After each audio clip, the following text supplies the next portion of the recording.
Welcome, Jets fans, to another Fridays in February. We are recording this today on Thursday, February 18th, as part of our Black History Month content for this month.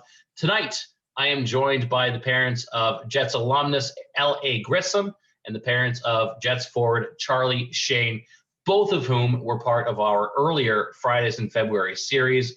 We're going to chat a little bit with hockey parents tonight on our Fridays in February edition, the third this Black History Month 2021. Now, we've said it before, we'll say it again because it does bear repeating.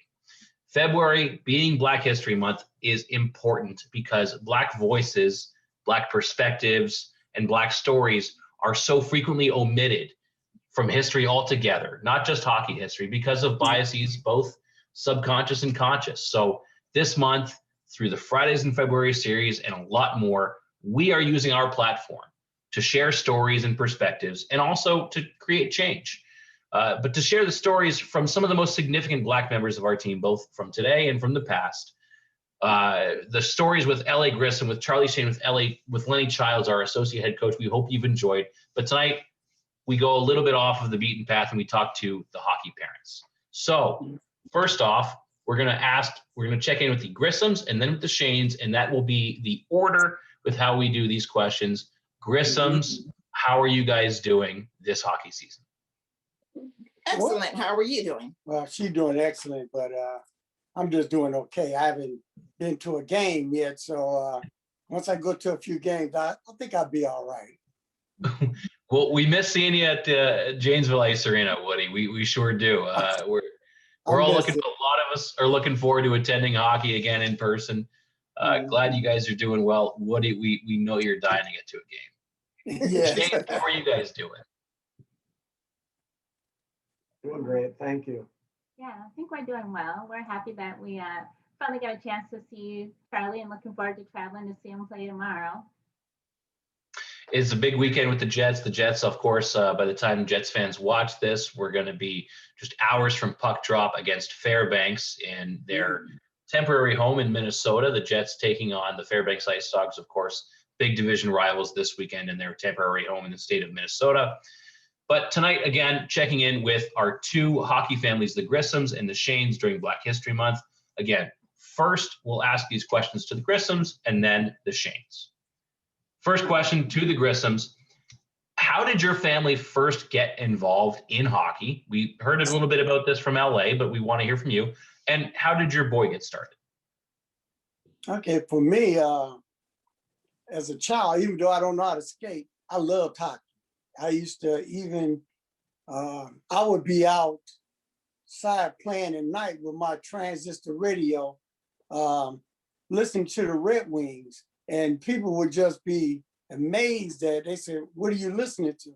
And I would say, "Hockey." I used to love watching Hockey Night in Canada. That was one of my favorite things to watch, was Hockey Night in Canada, especially when Don Cherry got on there and did his thing. So that's how I got started in it. As far as how LA got started, or Lord got started, it's one of his little friends here in Detroit. We have something called PAL, Police Athletic League, and they were often learn to skate. And one of his little friends joined to learn to skate, and he talked Lord and joining also. But we had one rule, that is, if you join, we don't care what sport you do, but if you do it, you're gonna have to finish the season at it. Even if you don't like it, you're gonna have to finish, because we're not spending money for you to just go, "Oh, that's what I want to do something else." Nope, you gotta, that's why he told him, make sure that's what you want to do. So he learned, and what's funny about that is the kid that got him to join quit. Of course. He quit. And and we told him, "You're not quitting. You don't get that option." And he went to, we had a place called Jack Adams where he learned to skate. And I know you heard the story about how the first day he got on ice and pushed the chair around, which I thought wasn't no big deal, but after the session, the coach came over to me and told me that he could skate. I said, he pushed the chair around. He said, did he fall? I said, no, he can skate. And at the next practice, my mouth dropped open when he got on ice. I said, wow, he really can skate. And the only thing was he couldn't stop. The wall stopped him, but he could skate. And that's how he got started in playing in Jack Adams. And that was a learn to skate. And as far as playing hockey, they used to have little scrimmages. And the funny thing is how he became a defenseman is that when they had their first scrimmage, they told the boys to go out on the ice. He immediately went out and stood next to the goaltender. That's the job. That's a place that he wanted to, where he wanted to be was next to the goalie. And from there, even in their little scrimmages, you could see that defense was going to be his thing. So that's how he got started, and that's how he became really a defenseman from that point. And that's Obviously, the polar opposite of the spectrum with Charlie, big goal scorer, strong offensive forward. Shanes, what about you guys? How did your family first get involved in hockey? Well, I played hockey through my high school years, and I was actually I had four brothers, and I was the worst of the four, and so I never really. Once hockey was over in my high school years, I never played again. So, 11 years later, 12 years later, when Charlie came around, I had my boy. He always would like to watch TV, and he would watch hockey all the time. And I never understood how he would just sit in front of the TV and watch it all day. And so we got him a pair of skates, and we stuck him on a pair of skates with a stick in his hand, and he'd stand in front of the big screen TV, and he would just stick handle and just the tennis ball for hours and hours. And then about a year later, after there was a Gopher game on TV, it was like 5 at night on a Saturday. He goes, I want to go to roller skate on ice. So we brought him to the park. We put him down, and he just was gone. He just skated. And I'm like, wow, he had never been on ice before, just sitting on carpet, or standing on carpet. And Ruby signs him up for a skating program because I just figured he'll get there when he gets there. He's young. And it didn't last, but for like 2 Saturdays, and they said, he needs to go play hockey. He's not, this is more of a figure, like skating lessons. He wanted to play hockey. He didn't. Really, it was a combination of him being around my nephews who played hockey and watching on TV, and Ruby actually making we had to find a place to play because we lived in an area in Minneapolis where hockey wasn't available. It just didn't have a hockey program for the kids. So she had to bring him to a suburb community that had an open, like a learn to skate program, and that's kind of how he got into it. It was a kind of an accident, to be honest. It wasn't something we had really thought he was going to do. He loved it. He just excelled. I mean, it's amazing. For me personally, I never grew up with hockey. I didn't even know what hockey was, to be honest. So you've never been on skates before. I've never. Yes, we didn't have to say that. But no, I haven't been on skates. So funny how something when they're like 3 and 4 turns into 16, 15 years later, and it's like every day it's all what you were saying. If you signed up for a sport, and it's exactly how we feel, you do it for the whole season. When you're done, if you don't like it, you can quit. And that one season has it's never ended. It's just never ended. right. But we love it. He loves it, and it's fun. It's fun. Yeah. It's the greatest thing that we get to do is to watch our kids play hockey. So fun. That's a really good way of putting it. That one season never ended. Try it. When the passion burns out, come back, and then fast forward 20 years, and here you are. Exactly. So again, we'll start with the Grissoms here, but another question that I think any parent of any sport, frankly any passion that a kid has, What concerns did you have about your sons playing this sport, whether it was anything going on in the locker room, anything that might happen on the ice, injuries, anything else? What concerns did you have as parents? So I will take that question. I think that goes without saying. That's with any sport. You're always concerned about your child. I would say for us, of course, when we were at Jack Adams, the minority were Caucasians. It wasn't, the Detroit Dragons was basically minority. So we didn't have a problem. It's when we decided, or I should say my husband decided that perhaps we should try something different other than house hockey. He decided, let's just see where he would fare with the other players. So going out to play AAA or to go to that particular team, of course, when we were there, there was no representation of us other than us. So of course, you have an uneasy feeling, but when your child has the drive and a passion of that's something that they want to do, you just go for it. So I would say, other than just not seeing us out in the arena, that was only the concern that we have or had. And as far as the locker room, so as you see, Lord Anthony is 6'4", 250 pounds. I really was not worried about him in the locker room. So that was never a concern in the locker room. He does have, in my opinion, the personality that once you know him or meet him, you begin to love him. So it was not an issue in that regards.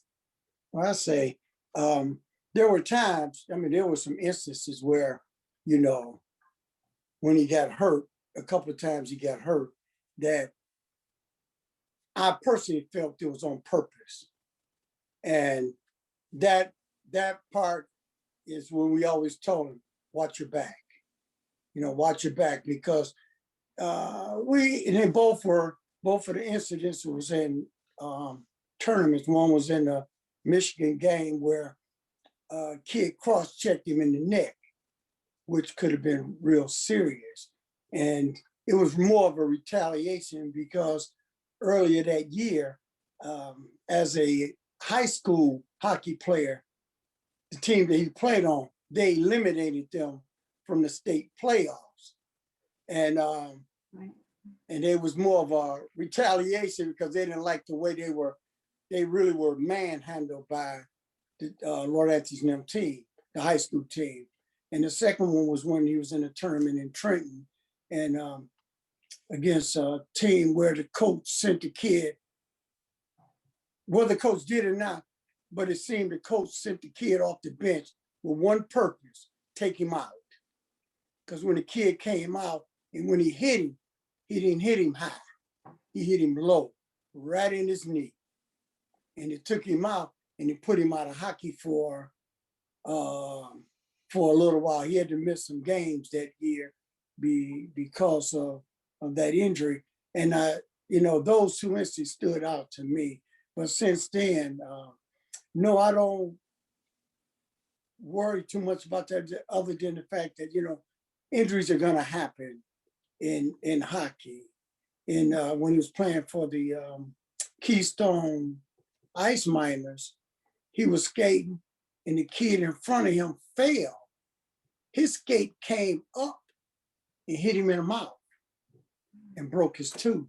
So, you know, there is going to be some injuries that happened which was a fluke injury that does happen. So you have to kind of just expect some things are going to happen. Naturally. Shanes, what about you guys? Any concerns that you had from youth through now about any, you know, Charlie, of course, but your kids in sports? Right. I guess just, you know, just as parents or definitely as a mom, I mean, he's playing a contact sport. Charlie's not 6'4", so he is a smaller player. You know, I would just echo too, you know, not having that representation. You know, always kind of like, you know, Charlie, how are things going? How's the locker room? And, you know, fortunately, we didn't have too many issues, but there was a time where he actually got injured, and I let you tell that story since you were there. Yeah, it was one of those games where when your kid plays on a team that's you know, pretty decent team and people want to play you, if you beat them in a tournament, they want another scrimmage. So it happens that our team just for some odd reason, they get called to play a scrimmage, and they were young. He was like 13, and we didn't even have to do it. We actually had to go to a funeral that day. And Charlie being the player on the team that had, you know, the most offense, and I'm not trying to, you know, not to brag or nothing, but he scored a lot of points. So he would have needed to be there in order for the team most likely to probably have a chance to win again. And he goes to the game, and Ruby's at home with Bailey getting ready to go to the funeral. And I said, we'll meet you there. So we go to the game. And long story short, Charlie gets tangled up with this big kid. And it was Charlie going after the big guy to steal the puck off his stick. And he unfortunately got his leg tied up with him, and he broke his leg in 2 places. Ooh. So, nonetheless, the injuries in the sport, if you play a physical sport like this, you're going to come across it. Right. He ends up having a cast for 3 months. And we didn't even think he was going to play again. And he was actually in a wheelchair for a while.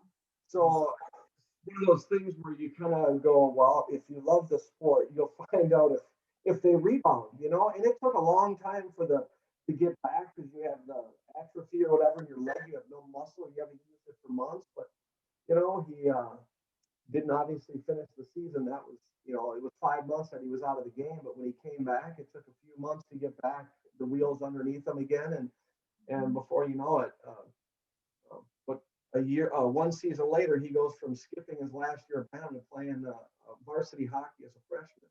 So it was one of those things where you find out it's a tough sport, and knock on wood, it's you play that many games, you're going to lose a tooth, you're going to break a bone, you're going to get stitches or whatever. And unfortunately, it happens to everybody. But a fast sport, it's a physical sport, and being as small as he is, sometimes you get elbow to the head because that's where they're going to hit you because they're big guys. But you have to be faster and watch your back. But it's really we've met so many good friends from the sport. You know what I mean? Like some of our best friends that to this day that we would have never met had he not been in hockey. Right. It's been a great for us and for all these hockey parents. I think it's for the most part it's a very good experience. Yes, it is. Yes. Oh, I know that Jets fans would agree that we feel fortunate that we've had LA for so many years, and then now Charlie in his second year. For both of you, again, we'll start with the Grissoms. Through this series, we've talked a lot about accessibility of the game, and it goes from ice time and ice availability all the way to the cost of equipment, the cost of the ice itself. Did either of you encounter any struggles with that, whether it's with ice time or the affordability of the sport in general? Well, for us, it was not a lot because, like we said, we had Jack Adams. That's the arena that the Learn to Skate was, and that when he played for the Detroit Dragons, they skated out of there. And as he moved to each team he moved to, ice wasn't a problem because in Michigan, we got some ice arenas. So it's not like that. So you can always find a sheet of ice. You can always, if you really want to, you can find a pickup game somewhere if you still want to play hockey. So the thing was when it came to affordability of ice, and as we went up to the different levels, we saw the difference rise in price also. It's funny because in house to learn to skate, it was $65 because PAL supplemented from donations, and the $65 dressed him from head to toe. with all the equipment he needed. And from that point on, anything needed, we had to buy it. So, you know, it was okay. It was okay. We would go buy him a pair of $35 skates. He was just fine with that until we got to AAA and found out that the guys at AAA, oh, they wear Nikes. They wear they wear Reebok. They wear, Bauer. They wear all the good skates.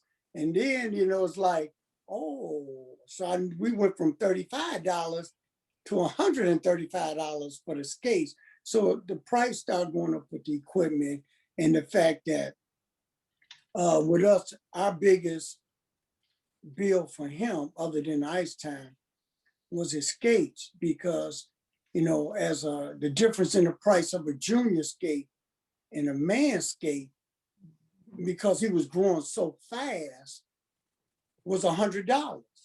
So while most of the kids, while they 8, 9 years old, they was wearing sizes 6, 6.5. He was at an 8.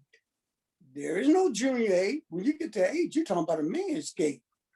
And that was our biggest expense, was the skate, and then it was the skates and the sticks. You know, because of him playing defense, there was always a chance that his stick was going to get break, or he was going to break it on something or on somebody else's stick. So that part, you know, we muddled through that, and it came out. We glad that we did, and the money we invested in was well invested. Shane's obviously in the Twin Cities. Obviously, ice is not a problem either. But anything that you or other families that you might have seen about the accessibility of this sport? Well, where we originally lived before we moved to Andover, there wasn't even a hockey program for kids in North Minneapolis where we lived. So it wasn't, I mean, we would have had to try to find a program that would take him in so that he could play. So let's face it, we didn't move for the sake of hockey, but when we moved farther out of the city where there was a hockey program, it was nice, because when you're young, it is definitely, they make it affordable when the kids are little. The price comes in when you get hooked into the AAA and all the other. Yeah. How he wears a 6.5 skate today.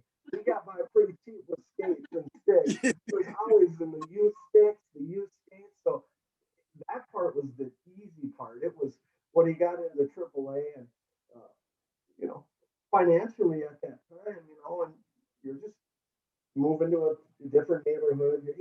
Money's a little tighter, and then you get.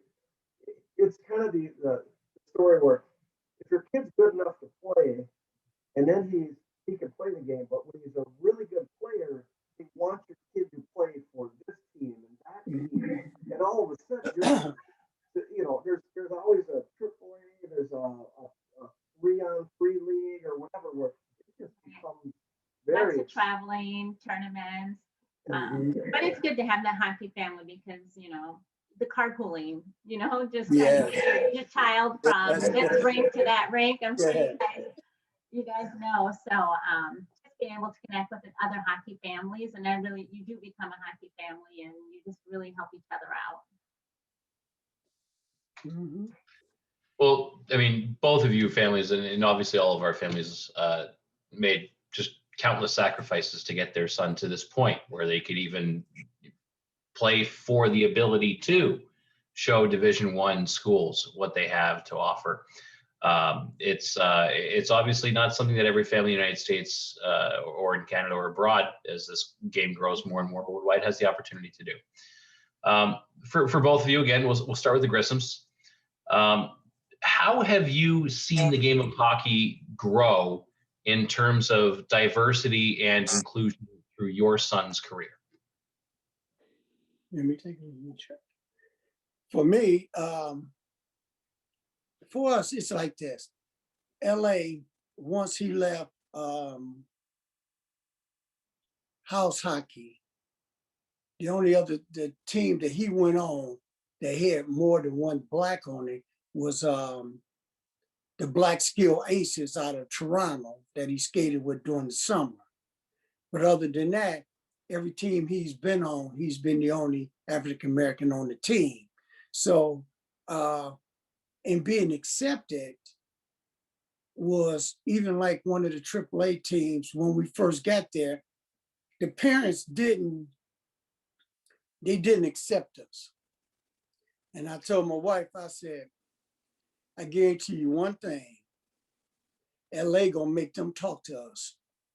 And she didn't understand it at that time, but she understood when we got later in the season, we was going on a cruise and we was taking him out of off the team and he was gonna miss some games.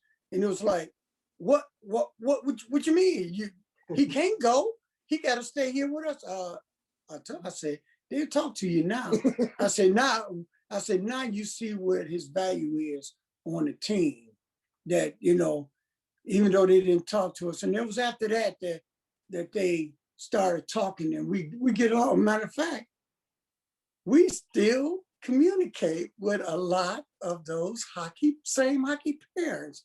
And they said one thing they said about the hockey community, it's a small community, and we still communicate. And as he went on, it seemed to get better. You know, there are times when we think that, you know, as parents, that things should happen a different way. But as far as his career goes, and all we were saying is give him a chance. Give him a chance. And if you give him a chance, he's going to take that opportunity and he's going to make it work no matter what. There's some teams I think should have taken a chance on him, but they chose not to. And the ones that did take a chance on him, all before he left home, loved it. So I see it, as far as the diversity growing, I see it growing better and better. And as he get along, there's less, he's run into less and less racism that, I mean, there still is gonna always be there, but he's gonna always have that person in a crowd that say something. But he's learned over the years how to handle that. That it's not something you don't have to always fight a battle like that, where you got the referees and you got the law enforcement now to fight it. If somebody's in the crowd, you know to go to the referee, and the referee can have that person thrown out of the ring. So, you know, it's not,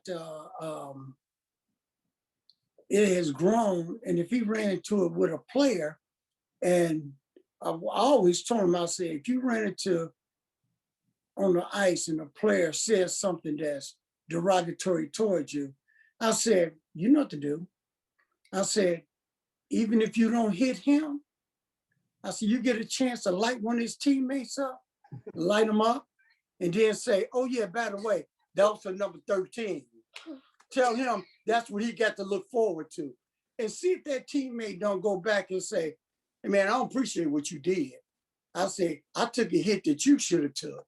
So, you know, we laugh about it, but I told him, I said, oh, no, just send a message that I'm a hockey player. Because, you know, there's hockey players that told him, why are you playing hockey? Why aren't you playing basketball? He don't even like basketball. As tall as he is, he don't like basketball. But he can play basketball as well as football.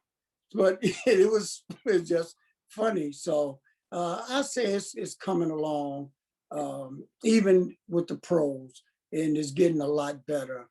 You know, the incidents are down as far as the racism going in hockey, in the National Hockey League, but you know, it's trending in the right direction, I would say.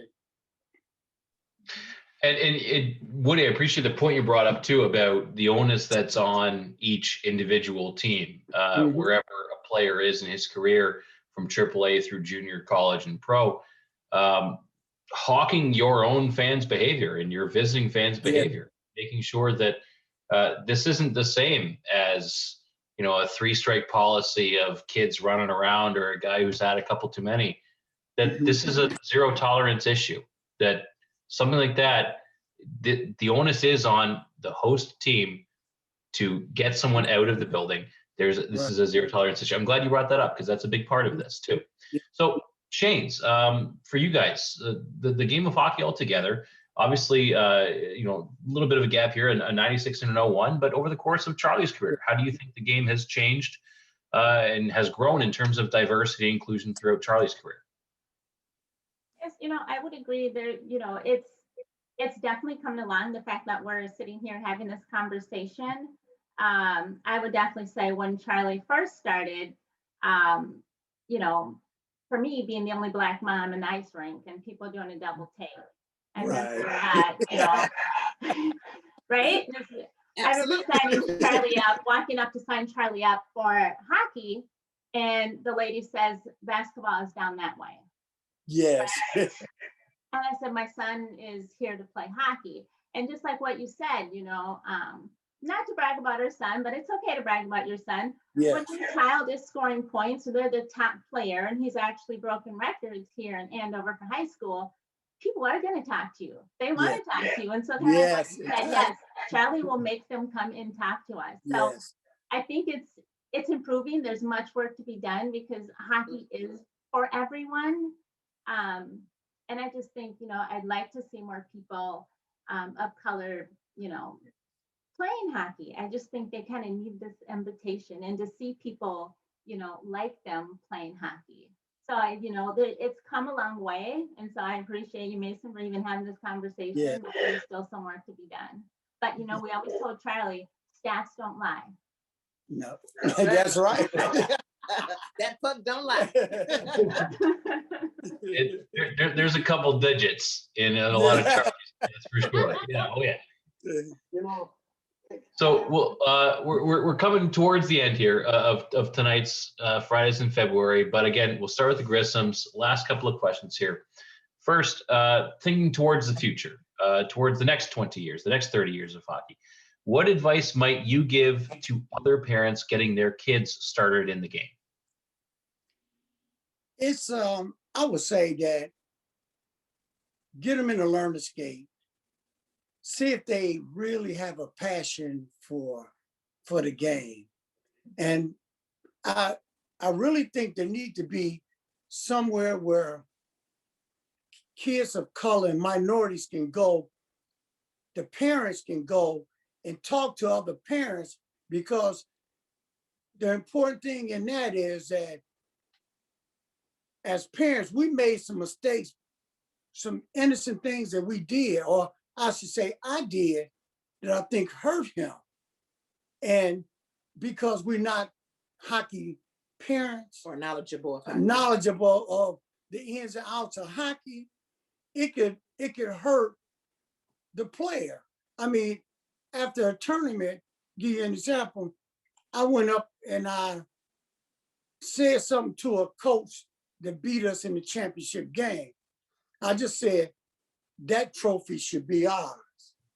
Y'all won, but that we should have took that trophy with us. And we said something talk to him about the team. And you can't do that.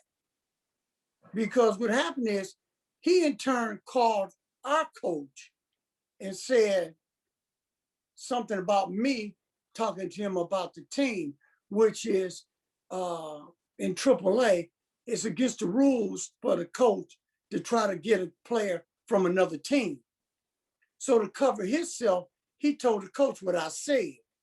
So now the coach is looking at me different.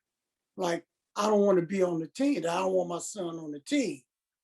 And those little things like that, or even innocent, one of his friends called and asked about going to skate. Whenever he got a chance to skate, I'd take him skating. But when we got there and I walked up into the locker room and I said, whoa, I should have pulled him out then, because when I walked in there, it was a lot of kids from another AAA team. And while he was skating, the coach was trying to recruit him through me to that team. And somebody there called our coach and told him that he was there. So he ended up getting kicked off that team because of that. So it's some little things where I think that parents, there need to be some place for parents to go. And as parents of color, we need to probably have some kind of way of getting some information to other parents of color that want to get into the sport and have them talk to us and ask us what do we go through and some of the things that we face.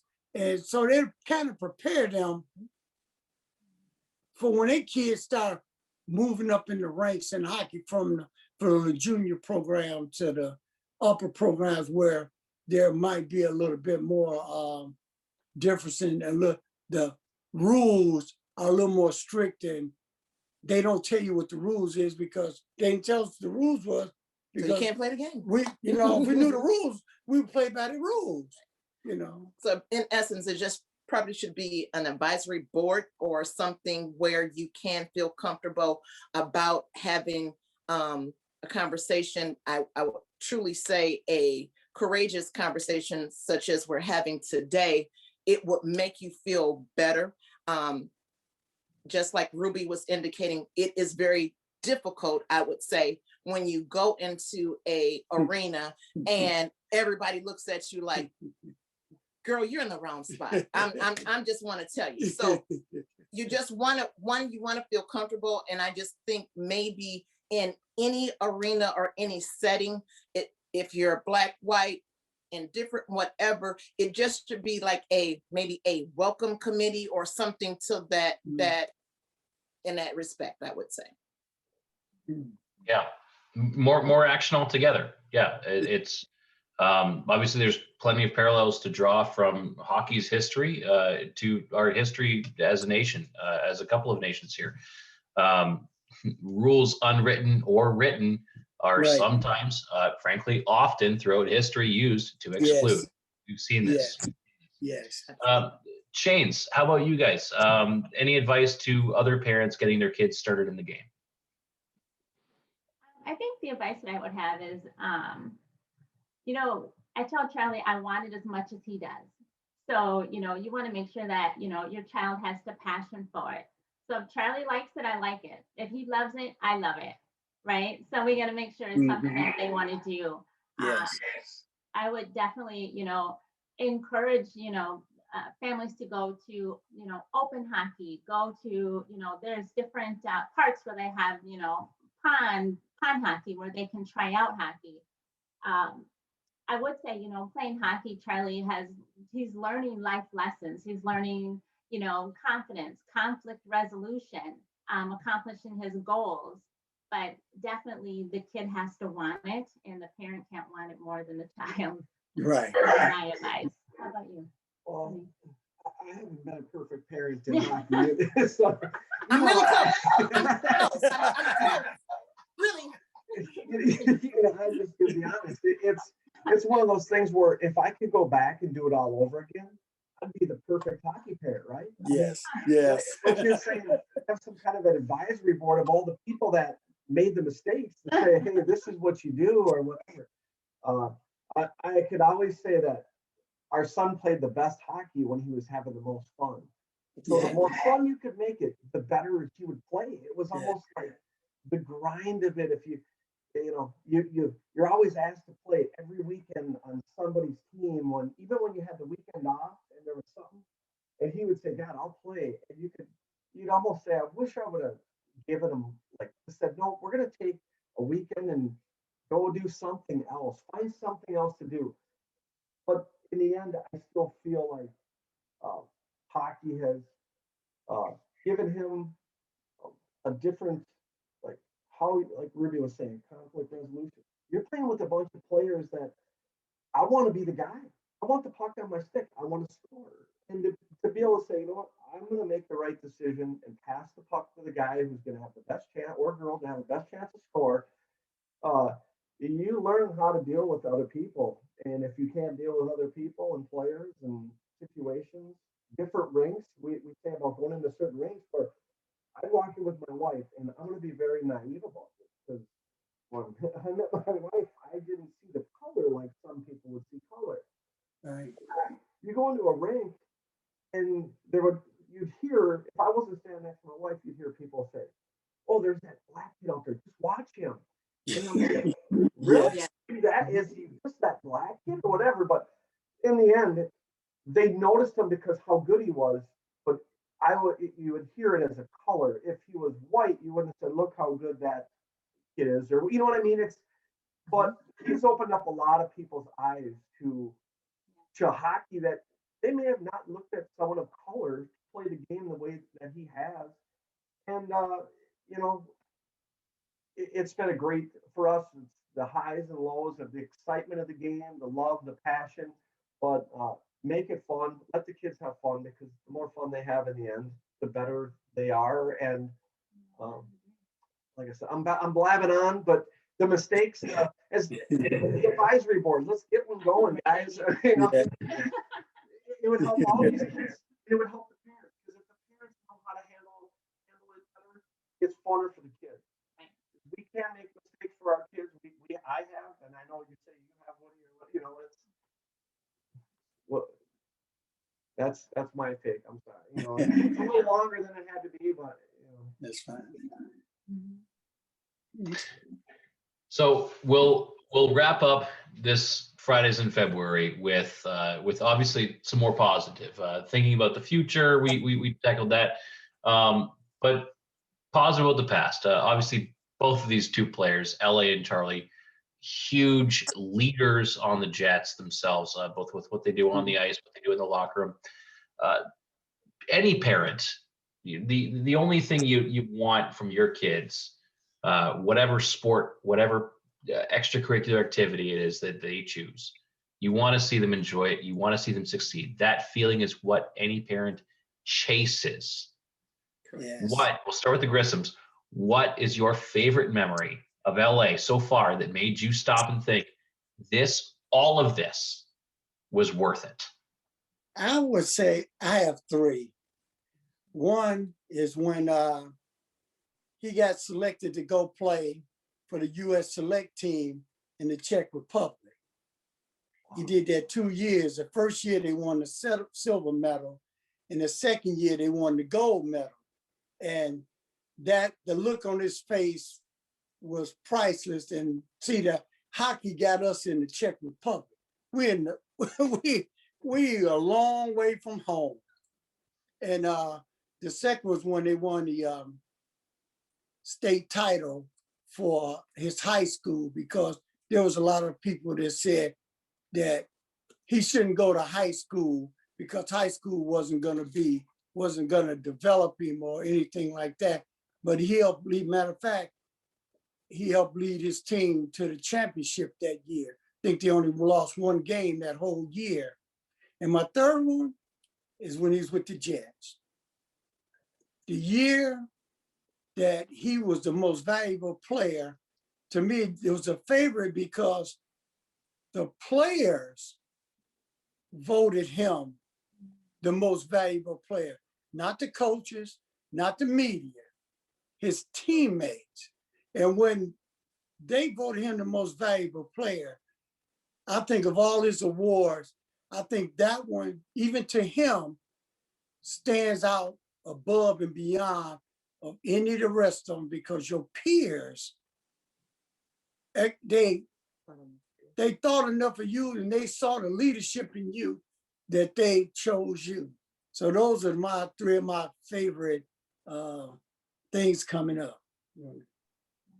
For me, what I would say, what I like and love is how our son represents us on and off the ice, seeing him live out his dream, and knowing that when he's out there playing, he's playing with his whole heart, and just to see the smile on his face is enough for his mama.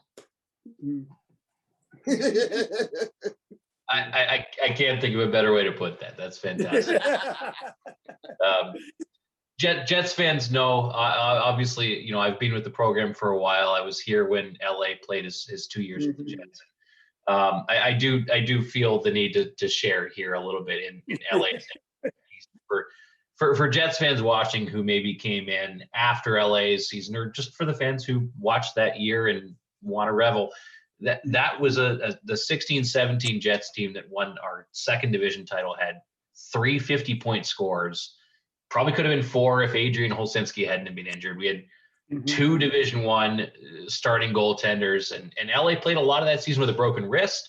And as an age-out player, you know, without a Division I, digging deep to play for your teammates and putting them above you to chase a Robertson Cup. I mean, that was something else from LA that we saw that year, and we're grateful for him and of course for you for sharing his talents with us. Now, Shane, same question to you to finish up our final Fridays in February question of the evening with our Parents Edition.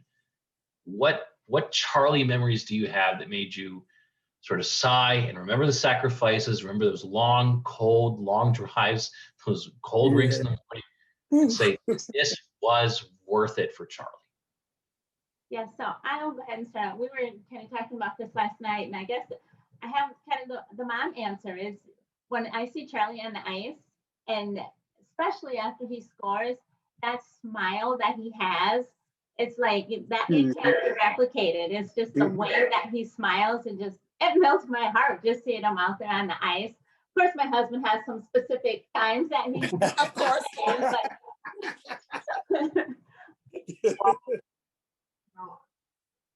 We have 2 children, right? Charlie and Bailey, our daughter.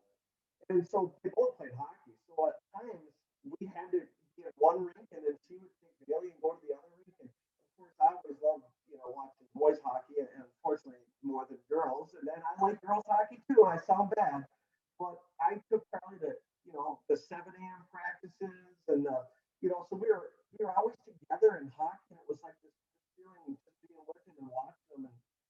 And you always hear in Minnesota, it's this thing is you'll find out how good you are when you could ever play varsity hockey, because we have like one of the largest in the country. That our high school program is just unbelievable. The state tournament has 7,000 or 18,000 people that show up to watch a game. And so unfortunately our team never got there, but we got close 2 years in a row. But watching Charlie play as a varsity player at 14 years old, at 5'3", 113 pounds, and going, oh my God, this is crazy. We shouldn't let him do this. And he said, no, I want to do it. And he made the team, so we had to, let him play. And he ended up, leading the team in goals and assists for the season, and having some game winners, having, just some. There was so many. We're so proud of him. And then here he ends up in Janesville, which has been unbelievable. It's been great. And having Lenny for a coach, it's the first time that he's ever had a black coach or someone of color as a coach. And how nice knowing that when he's in a locker room with a team like that those players know what it's like now to play for a black coach or have one in the you know what I mean? It's been for so many good memories, and hopefully, we could just keep, having more and more. And it's so hard to just, look back and think there's just been so many good times from it. It's whether it was a goal, a game winner, or being a team that knew how to win or played as a team. There's just a ton of them. Right. And I could talk for hours. Sorry. That's a dad. It's been so much fun, and like I said, we always work together. It was that being with your boy. It's that bond that you have from the sport, and he's definitely given us a lot of joy. And hopefully, for him, the friends, the I can't imagine what it's like to score a game winner, because I never did. I told you I wasn't that good at hockey. So for me, it's fun. I get to see him succeed and have a great time. Well, Jets fans obviously know what it's like to celebrate a Charlie Schoen goal too. So parents, Grissoms, Schoens, we thank you so much both for joining us tonight on our Fridays in February Parents Edition. Again, Jets fans, we encourage you to take this conversation beyond Janesville and beyond hockey altogether. Black History Month is about Black history, and that goes beyond the 200 by 80 sheet of ice that we play on.